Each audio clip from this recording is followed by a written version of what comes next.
Hey YouTube, this is Brian's Garage. Got another video. I'm going to kind of go off of the previous videos that I said I was going to make with the Milwaukee. And I'm going to show you Cyclops Maxxeon light hack. If you're familiar with these, you've probably seen them on tool trucks. They're not a bad light, but they have a really weak housing. And I'm going to show you how to fix that. They basically they use this cheap plastic, the housing garbage, but the internals are, I guess, not too bad. I've never had a problem with these. It looks like they're using a cell phone battery, a little circuitry, and a LED light panel or pad or whatever you want to call it.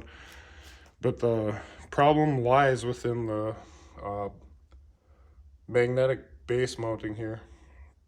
And what you're going to want to do to fix that is you're going to want to you're going to take the light apart. It has 4 screws on the back, and then the housing will split into 2 pieces.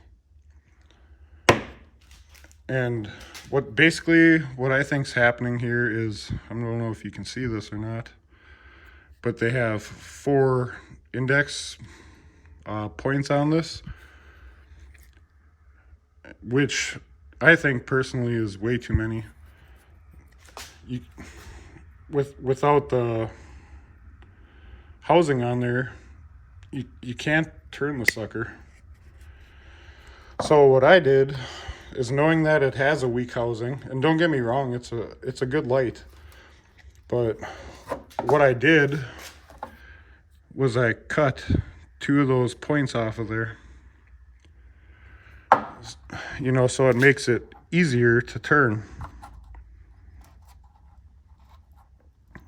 See, I can actually turn this one with just finger strength. The first light that I did this to, I cut 3 of them off, leaving just 1. And it turns way easier, but the light has a little bit of movement in there. So I think what I'm going to do is try and just cut 2 of those off of there.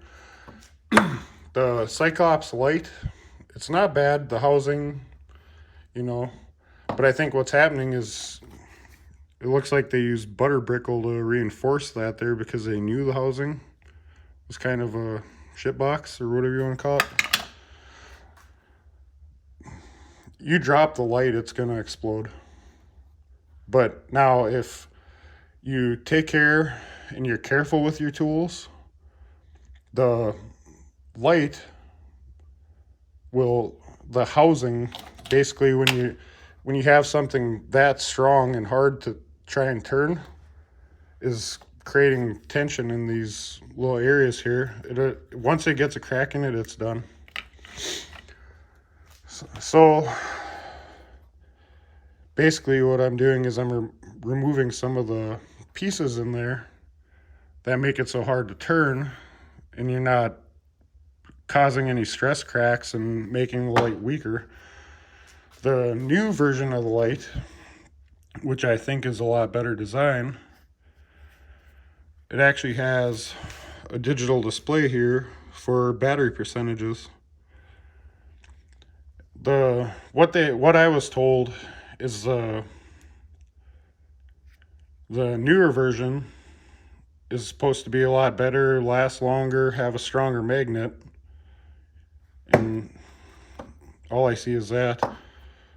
It seems to be a little sturdier. I mean, obviously it is a little stronger, but what I've noticed about the new light is it lasts, it seems, 3-4 times longer. It seems to be a better light, but it still has that same housing. So if you drop this thing and get a crack in it, it'll explode. I was careful with these things. I had 2 of these because I was rebuilding transmissions for General Motors at the time, and I would stick them up under the floor and aim them up so I could see the exhaust bolts and the transmission bolts and stuff like that. And I tried not to flex them as much. I haven't done it to this yet, but that's way too much tension on a housing that can't take nothing like that.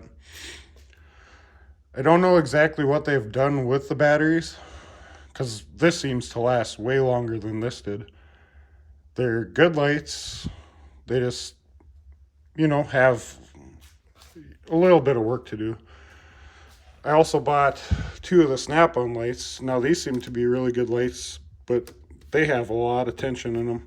And if you own any one of these lights, you'll see exactly what I'm talking about.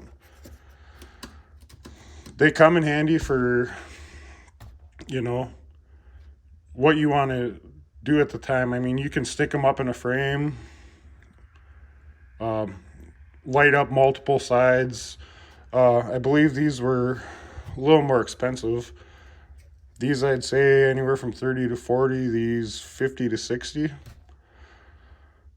These, they use the old USB style plug in here. Which if you have cell phones, you can use plugins on that. These use the newer style.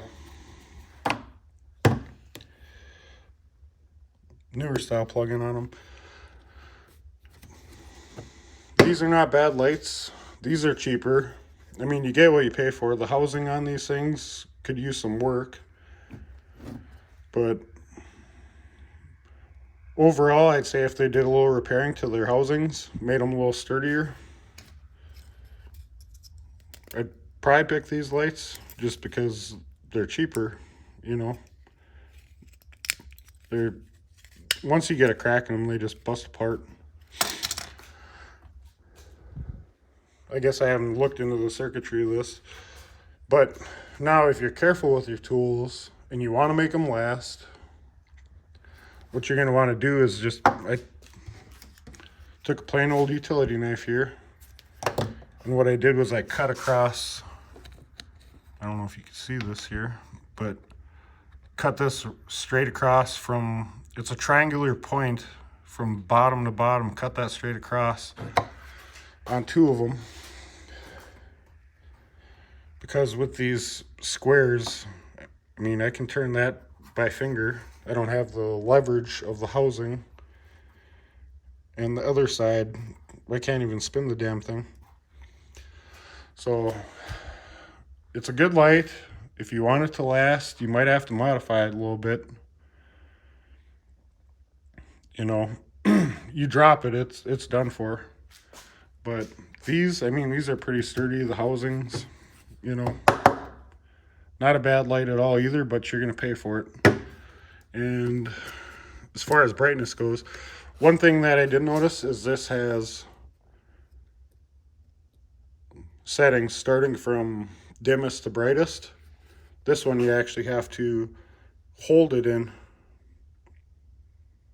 and it'll get brighter, start over, get brighter, start over. I kind of like this option better, I mean, if you're working under something, you don't always need the brightest light possible, but you can turn it up as you start. This here, it looks like you're more or less setting up a romantic date with the lady.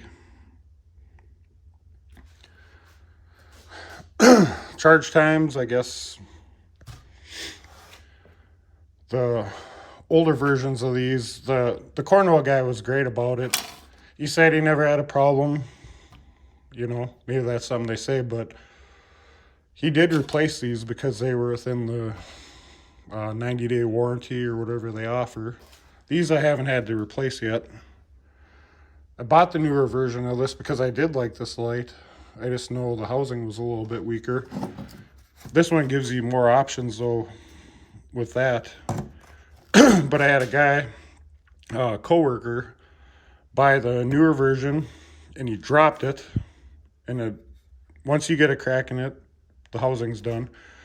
And he did get that tool replaced. So, but what I would do though is if you're going to buy this light, knowing that full well that you're going to be careful, not drop it, and you want it to last, what you're going to want to do is cut a couple of those off of there. That's the first thing I would do. I mean, I don't know if you're going to void the warranty or anything. There's no seals or anything on this thing. But cut a couple of those off. I mean, like I said, when you cut 3 of them off and leave it loose, I mean, it has a little play in it. But I'm going to try cutting 2 off of there. I mean, you don't need to worry about play. You're going to stick it up something, and unless you're driving down the road, it shouldn't be vibrating or moving around on you. But that's the first thing I do with these lights. And, you know, Maxxeons, or what is the company that makes this? Maxxeons. I mean, they might just be starting off. They might have a great idea. Who knows who copied who? Snap-on is a little more dependable. But I think these guys have a great product. They just need to work on the housing. Thank you for listening. Subscribe and like for more videos. Thanks.